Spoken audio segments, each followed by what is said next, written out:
nandito tayo ngayon sa San Eduardo Bridge. Ayan.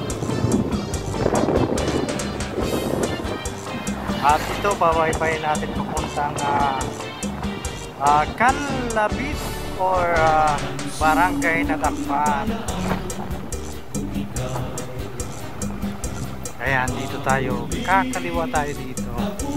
Ayan, may mga batang naglalakad. Siguro papunta rin dito. Diretso lang muna tayo.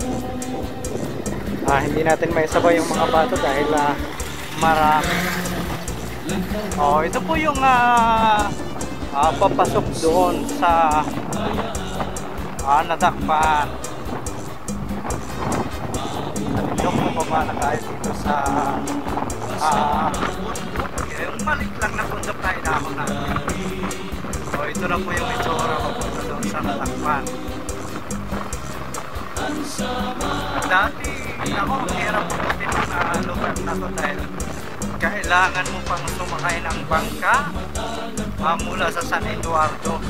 Pero ngayon, ayan, mula dito, ito yung bagong kalsada. Mula dito, diretso na yan hanggang doon sa Barangay Nadakpan. Grabe, ang daming mga nabago. Kumbaga sa nakatago lang, hindi lang masyadong bunyag yung mga nakatagong proyekto na pinaggagawa. Dati ang hirap talaga marating itong lugar na ito. Pero ngayon, ito, ganito lang naman. Wala pang 3 taon si Manoroy. Ang dami nang na-implement ng mga proyekto. Kahit sabihin natin hindi man galing sa LGU yung pondo, dahil sa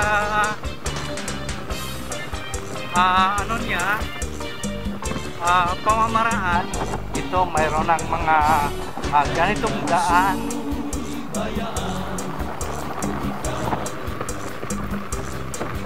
Diba?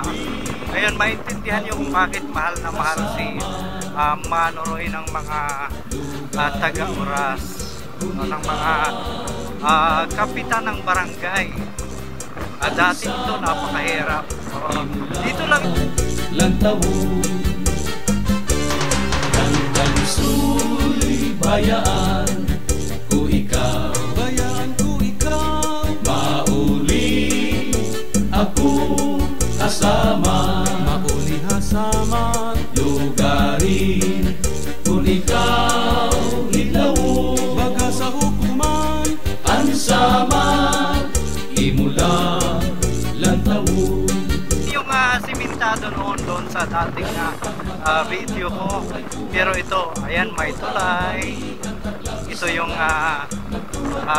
palayan dati na dinadaanan. Mayroong kumbaga may mga may mga tulay na maliliit para madaanan lang ng gulong ng motor. Sa likod naman ng mga puno ng niyog na yan, ayan na po yung Barangay Nadakpan or Canlabit. Napakalapit lang, di ba?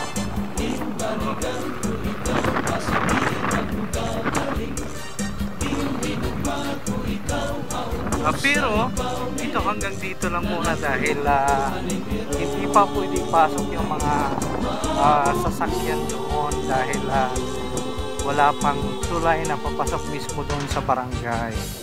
Pero ang ganda na nito, ang laking bagay na nito, di ba? At ito, papasok na tayo sa mismong barangay ng Canlabit. Ng Canlabit Nadakpan pala. Dire-diretso. Dati yung mahirap na daan doon, yun yung palayan.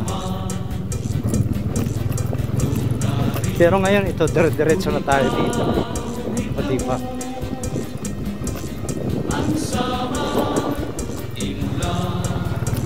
Ayan, welcome to Barangay Nadakpan. Ayan na, diba?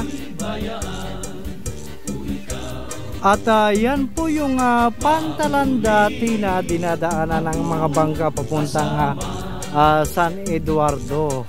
Ayan yung waiting shed nila. Pero ngayon, dire-diretso na pati yung mga motor, di ba? Ayan, nandito na tayo sa looban ng Canlabid. Ayun, sarap naman ang buko na yun, oh, may new. Buko pala.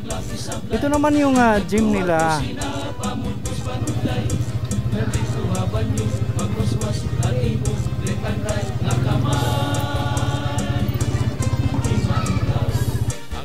Ayan, ito po yung tulay papasok dito. Ayan yung mga bata, oh. Tuwang-tuwa dahil hindi na sila napuputikan dahil simentado na lahat yung papasok dito sa Nadakpan or Canlabid. Ayan, ang gagaling naman, oh, tumutulay lang yung motor.